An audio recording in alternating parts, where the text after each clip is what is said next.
സൈറ്റാമ ആകട്ടെ അവരുടെ നേരെ പോകുന്നത്.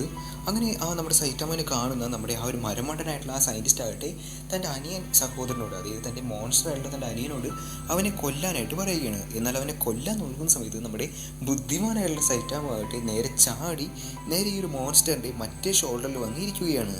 അങ്ങനെ ഇപ്പോൾ നമ്മുടെ ഈ ഒരു മോൺസ്റ്ററിന് തൻ്റെ ഷോൾഡറിലിരിക്കുന്ന ആ ഒരു കുഞ്ഞു വ്യക്തിനെ കാണാനായിട്ട് സാധിക്കില്ലല്ലോ. ഇപ്പോൾ തൻ്റെ വലതേ സൈഡിൽ തൻ്റെ മരമണ്ടനായിട്ടുള്ള ആ ഒരു സഹോദരനും ഇപ്പുറത്തെ സൈഡിലാണ് ഇപ്പോൾ നമ്മുടെ സൈറ്റാമോ ഇരിക്കുന്നത്. നമ്മുടെ ഈ ഒരു മരമണ്ടനായിട്ടുള്ള സയൻറ്റിസ്റ്റ് ആകട്ടെ ആ ഒരു ഷോൾഡറിലിരിക്കുന്ന വ്യക്തിനെ കൊല്ലാനായിട്ട് പറയുന്ന സമയത്ത് അവൻ്റെ കൈയാകട്ടെ നേരെ നമ്മുടെ ഈ ഒരു സഹോദരൻ്റെ മേലെ വന്ന് വീഴുകയും അങ്ങനെ ഈ ഒരു സഹോദരനാകട്ടെ മനഃപൂർവ്വം കൊല്ലപ്പെടുകയാണ് ചെയ്യുന്നത്. നമ്മുടെ ഈ ഒരു അനിയൻ്റെ കൈ കൊണ്ട് തന്നെ അവൻ മരിച്ചു പോവുകയാണ് ചെയ്യുന്നത്. അപ്പോൾ ഇത് മനസ്സിലാക്കുന്ന നമ്മുടെ ഈ ഒരു അനിയനാകട്ടെ, അതായത് മോൺസ്റ്റർ ആയിട്ടുള്ള തൻ്റെ അനിയനാകട്ടെ ആകെ ദേഷ്യം പിടിച്ച് നമ്മുടെ സൈറ്റാമോനെ അറ്റാക്ക് ചെയ്യാനായിട്ട് തുടങ്ങുന്നു. അപ്പോൾ ആ ഒരു അടിയിൽ നമ്മുടെ സൈറ്റാമയ്ക്ക് പരിക്കൊക്കെ പറ്റുന്നുണ്ടെങ്കിലും അവൻ അവസാനം ദേഷ്യം വന്ന് എന്നത്തെയും പോലെ അവൻ്റെ ആ ഒരു സിംഗിൾ പഞ്ചിൽ ആ ഒരു മോൺസ്റ്ററിൻ്റെ കഥ അവിടെ വെച്ച് തന്നെ അവസാനിപ്പിക്കുകയാണ് ചെയ്യുന്നത്. അപ്പോൾ ഇത് കാണുന്ന സമയത്ത് നമ്മുടെ സൈറ്റാമയ്ക്ക് നല്ല രീതിയിൽ തന്നെ ഹാപ്പി ആവുകയാണ്. എന്നാലും അവൻ ആ ഒരു ഫൈറ്റിന് ശേഷം വളരെ സാഡായിട്ടാണ് വീട്ടിലേക്ക് മടങ്ങി പോകുന്നത്. അവനായിട്ട് പറയുകയാണ്, അതായത് എല്ലാ ദിവസവും എനിക്ക് ഇങ്ങനെ തന്നെയാണ്, ഓരോ വില്ലന്മാർ വരും, ഞാൻ അവൻ്റെ ഓരോ പഞ്ച് വെച്ചിട്ട് അവരെല്ലാവരെയും കൊന്നുകളയുകയും ചെയ്യും. എൻ്റെ ലൈഫിന് മാത്രം എന്താണ് ഇത്രയധികം ഒരു രസവുമില്ലാതെ ആയത്. എല്ലാ സൂപ്പർ ഹീറോസും ഹാപ്പി ആയിട്ടാണ് നടക്കുന്നത്, പക്ഷേ എനിക്കാകട്ടെ ഈ ഒരു ലൈഫ് ബോറടിക്കുകയാണ് ചെയ്യുന്നത്, എനിക്ക് ചെയ്യാനായിട്ട് ഒന്നുമില്ല എന്നൊക്കെ പറഞ്ഞ് ആകെ സാഡായിട്ടാണ് വീട്ടിലേക്ക് മടങ്ങിയിട്ട് പോകുന്നത്. അങ്ങനെ പോകുന്ന വഴിക്കൊക്കെ അവൻ ഇത്തരത്തിൽ വിഷമിച്ച് നടന്നു പോകുന്നതൊക്കെയായിട്ട് നമുക്ക് കാണാം. അങ്ങനെ വീട്ടിലെത്തിയിട്ട് നമ്മുടെ സൈറ്റാമ ആകട്ടെ വേറെ ഒരു പരിപാടിയില്ല, അവൻ സൂപ്പറായിട്ട് പോയി കുളിക്കുന്നു, ഭക്ഷണം കഴിക്കുന്നു, ടി വി കാണുന്നു, വീണ്ടും കിടന്നുറങ്ങുന്നു, വീണ്ടും എണീക്കുന്നു, ഇതേപോലെ കുളിക്കുന്നു, പുറത്തു പോകുന്നു, ആളുകളെ രക്ഷിക്കുന്നു, വരുന്നു, ഭക്ഷണം കഴിക്കുന്നു, കിടന്നുറങ്ങുന്നു. ഇത് അവൻ്റെ ലൈഫ് റുട്ടീനായിട്ട് മാറിയിരിക്കുകയാണ്. അവൻ്റെ ലൈഫിൽ ഒരു എൻജോയ്മെൻ്റ് ഇല്ലെന്നാണ് ഇപ്പോൾ നമ്മുടെ സൈറ്റാമോ നമ്മളോട് പറയുന്നത്. അങ്ങനെ അവൻ ടി വിയൊക്കെ കണ്ട് സുഖമായിട്ട് കിടന്നുറങ്ങാനായിട്ട് പോവുകയാണ്. അങ്ങനെ ഉറങ്ങുന്ന ടൈമിൽ പെട്ടെന്ന് വലിയൊരു മോൺസ്റ്റർ വന്നിട്ട് അവൻ്റെ തലയായിട്ട് പിടിച്ചുകൊണ്ട് അവൻ അവിടെ നിന്നും വേറെ ഏതൊരു സ്ഥലത്തേക്ക് കൊണ്ടുപോവുകയാണ് ചെയ്തത്. അങ്ങനെ അവിടെ വെച്ചിട്ട് അവനെ കുറേ അധികം മടിച്ചിട്ടതിന് ശേഷം അവനോട് പറയുകയാണ്, ഞാൻ വിചാരിച്ചാൽ നിന്നെ കൊന്നു കളയാനായിട്ട് സാധിക്കും, എന്നാൽ എന്നെ പോലെ കുറേ അധികം മോൺസ്റ്റേഴ്സ് ഇപ്പോൾ ഭൂമിയുടെ അടിയിൽ നിന്നും വരുമെന്ന് പറഞ്ഞിട്ട് അവൻ്റെ പോലെയുള്ള കുറേ അധികം ഇത്തരത്തിൽ പേടിപ്പിക്കുന്ന തരത്തിലുള്ള മോൺസ്റ്റേഴ്സ് ആകട്ടെ മണ്ണിൻ്റെ അടിയിൽ നിന്ന് പൊന്തി വരാനായിട്ട് തുടങ്ങുകയാണ്. എന്നിട്ട് അവരെല്ലാവരും കൂടിയിട്ട് ഈ ഒരു സ്ഥലത്തെ നശിപ്പിക്കാൻ പോവുകയാണെന്നൊക്കെ നമ്മുടെ ഈ ഒരു സൈറ്റാമോൻ്റെ അടുത്ത് പറയുന്നത്.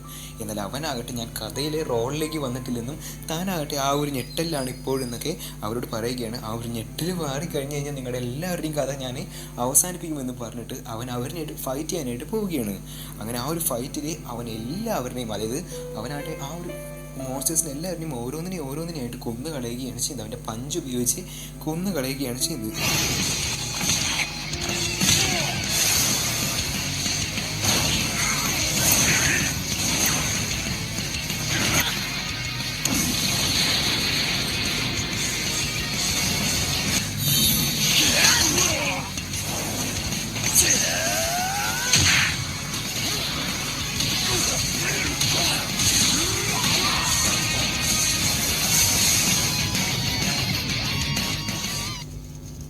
എന്നിട്ട് അവൻ പറയുന്നുണ്ട്, അതായത് ഇപ്പോഴാണ് ലൈഫിന് ഇച്ചിരി ഗുമ്മും കാര്യങ്ങളൊക്കെ വന്നത്, അതായത് ഇപ്പോഴാണ് കുറേയധികം ആൾക്കാരുണ്ടാകുമ്പോഴാണ്, അതായത് കുറേയധികം ആളുകളെ ഡിഫീറ്റ് ചെയ്യാനായിട്ട് ഉണ്ടാകുമ്പോഴാണ് ലൈഫിന് ഒരു ത്രില്ല് ഉണ്ടാവുകയുള്ളൂ എന്നൊക്കെ പറഞ്ഞിട്ട് അവരെ എല്ലാവരെയും കൊന്നു കളയുകയാണ് ചെയ്യുന്നത്. അങ്ങനെ അവരെയൊക്കെ കൊന്നു കഴിയുമ്പോഴേക്കും അവനായിട്ട് അവൻ്റെ ഡ്രസ്സൊക്കെ മാറ്റി അവനാകെ ദേഷ്യത്തിലാണ് ഇപ്പോൾ ഉള്ളത്. ആ ഒരു ടൈമിലാണ് ഈ ഒരു മോൺസ്റ്റേഴ്സിൻ്റെ രാജാവ് അവിടേക്ക് വന്നിട്ട് പറയുന്നത്, അതായത് നീ ഇപ്പോൾ കൊന്നത് എൻ്റെ ശിഷ്യന്മാരെ മാത്രമാണ്, എന്നാൽ ഡയറക്റ്റായിട്ട് നമുക്ക് മുട്ടേണ്ട സമയമായിരിക്കുകയാണ്, ഞാൻ അവരിനേക്കാളും പവർഫുൾ ആകണമെന്നൊക്കെ പറഞ്ഞ് അവനെ ഒരു ഫൈറ്റിനെ ചാലഞ്ചിന് വിളിക്കുകയാണ്. അങ്ങനെ ഇപ്പോൾ നമ്മുടെ സൈറ്റാമാകട്ടെ അവനെ കൊല്ലാൻ വേണ്ടി പോകുന്ന സമയത്താണ് അവൻ ആ ഒരു സ്വപ്നത്തിൽ നിന്ന് ഞെട്ടി നിൽക്കുന്നത്. അപ്പോൾ അവനാകട്ടെ ഈ ഒരു കാര്യങ്ങളൊക്കെ സ്വപ്നം കാണുകയായിരുന്നു ചെയ്തിട്ടുണ്ടായത്. അന്ന് രാത്രി അവൻ കിടന്നുറങ്ങിയപ്പോൾ അവൻ കണ്ട സ്വപ്നങ്ങളായിരുന്നു ഇതൊക്കെ. അങ്ങനെ അവൻ സാധാ പോലെ രാവിലെ എഴുന്നേറ്റ് പല്ലേക്കാനായിട്ട് പോകുന്ന സമയത്ത് ഈ ഒരു സംഭവങ്ങളൊക്കെ പുറത്ത് റിയലായിട്ട് തന്നെ നടക്കുകയാണ്. അതായത് ഈ ഒരു പുറത്താകട്ടെ ഇത്തരത്തിലുള്ള കുറേ മോൺസ്റ്റേഴ്സ് മണ്ണിൻ്റെ അടിയിൽ നിന്ന് വരികയും നമ്മുടെ സൈറ്റാമോനെ ചാലഞ്ച് ചെയ്യുകയാണ് ചെയ്യുന്നത്.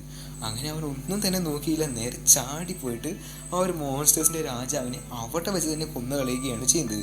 അപ്പോൾ തങ്ങളുടെ രാജാവിനെ കൊന്നു കളഞ്ഞ് കണ്ട മറ്റു മോൺസ്റ്റേഴ്സ് ആകട്ടെ സോറി എന്ന് പറഞ്ഞിട്ട് മണ്ണിൻ്റെ അടിയിലേക്ക് തന്നെ മടങ്ങി പോവുകയാണ് ചെയ്യുന്നത്. അപ്പോൾ അവനാകട്ടെ ആകെ ദേഷ്യം വരികയാണ്. കാരണം ഇപ്പോൾ അവന് ഈ ഒരു ലൈഫ് പഴയതുപോലെ തന്നെ ആകെ മൂടി, അതായത് ഗ്ലൂമി ആയിട്ട് മാറിയിരിക്കുകയാണ്. തനിക്ക് ചാലഞ്ച് ചെയ്യാനോ അല്ലെങ്കിൽ തനിക്ക് ഒപ്പം നിൽക്കാനായിട്ട് ആരും തന്നെ ഇല്ല, തൻ്റെ ഒപ്പം മത്സരിക്കാനായിട്ട് പോലും ആരും തന്നെ ഇല്ലെന്നൊക്കെ പറഞ്ഞ് അവനായിട്ട് ആകെ വിഷമിച്ചിട്ടാണ് നിൽക്കുന്നത്. അങ്ങനെ അവൻ്റെ ഈ ഒരു ലൈഫിൽ ഈ ഒരു കാര്യങ്ങളൊക്കെ, അതായത് എങ്ങനെയാണ് നമ്മുടെ വൺ പഞ്ച് മാൻ ജീവിക്കുന്നത് അല്ലെങ്കിൽ അവൻ്റെ ലൈഫ് സിറ്റുവേഷൻ എങ്ങനെയാണെന്നൊക്കെയുള്ള കാര്യങ്ങളൊക്കെയാണ് ഈ ഒരു ആദ്യത്തെ എപ്പിസോഡിൽ കാണിക്കുന്നത്.